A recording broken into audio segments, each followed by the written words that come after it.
Hello, my name is Cameron Smith, and I'm here to tell you why you should not watch the 2022 World Cup taking place in Qatar. The World Cup is well underway, as many of us already know, and the tournament so far has been full of excitement, upsets, and controversy. As somebody who has played soccer at a high level when I was younger and has loved watching soccer my whole life, I'm always very excited for the World Cup. I'm excited to cheer for the United States, despite how we normally perform, and it's just normally one of those events that I'm always looking forward to. The World Cup is a beautiful event in the way that it brings people together under their nation's flags. It seems like every country can really unite during the World Cup to support their soccer team.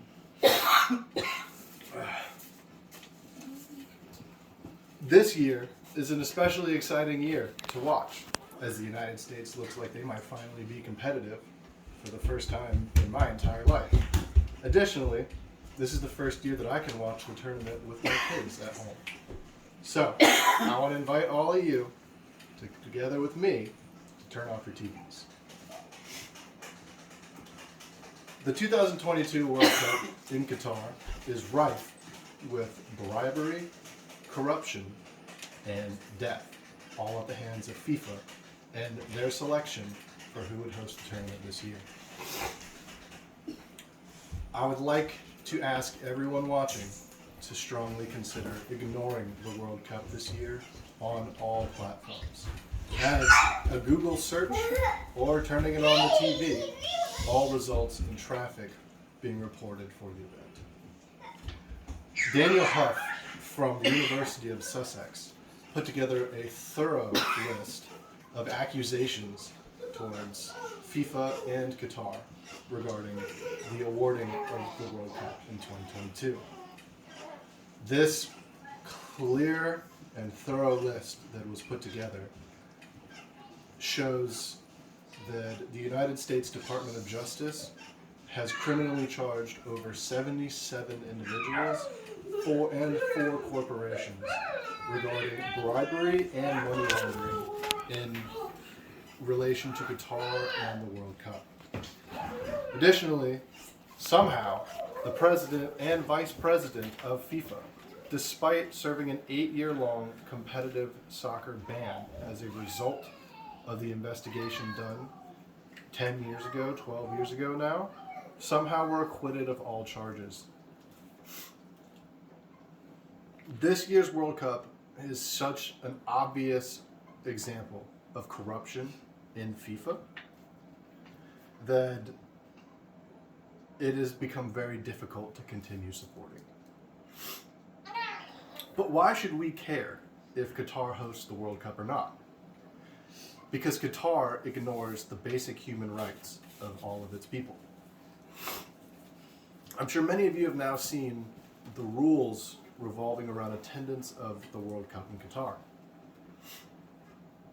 Fergal Brennan has put together an article that showed the true nature of this zero hospitality policy that they put in place. At the World Cup at Qatar, you cannot display public relationships, you cannot be a homosexual, you cannot cheer loudly, there's no alcohol permitted at the tournament, and you are not allowed to assemble in a large group. Additionally, you must carry a special ID with you at all times and have an app downloaded on your phone to track you and everything you do for the duration of the tournament. While all of these rules and regulations make it difficult to attend and enjoy the tournament in themselves, they're only a small representation of the way that Qatar treats its people. Amnesty International has reported that women in Qatar are still binded by a system of male guardianship, which ties them to their closest male relative. This male relative controls their ability to go to school, to work, to marry, to travel, and they even control reproductive health decisions, healthcare. Additionally, divorced women lose many of their basic human rights, which they already had so few of, including the loss of the ability to hold custody of their children, further de-incentivizing women in abusive relationships from leaving. Homosexuality is punishable by up to 7 years in prison as a result of a sodomy law that is in place. The ability to protest these rules and laws is not there. Qatar's government places strict restrictions on the assembling of large groups and the ability to express free speech when it comes to opposing the laws of Qatar's government. Worst of all, migrant workers in Qatar are treated as though they were disposable slaves. Since being awarded the World Cup in 2010, over 6,500 migrant workers have been reported as dead. The Guardian reports that that number only comes from 5 countries, being India, Pakistan, Nepal, Sri Lanka, and Bangladesh, meaning that other countries that have not yet reported death tolls could increase this number further. To put it into perspective, 12 workers have died per week building stadiums since the year 2010.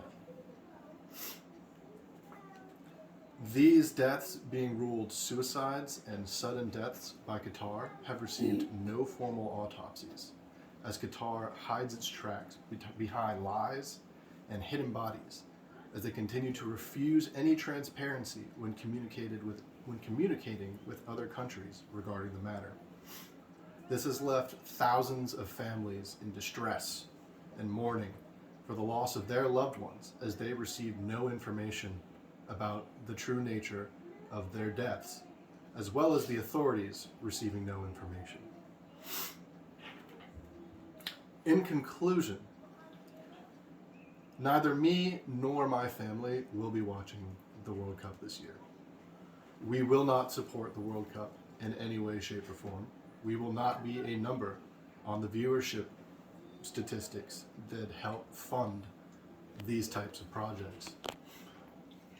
I will not invest in any FIFA product until this obvious corruption is gone, as FIFA has made it very clear that they care nothing for the product that they are producing, and instead only care for the money that they can bring in.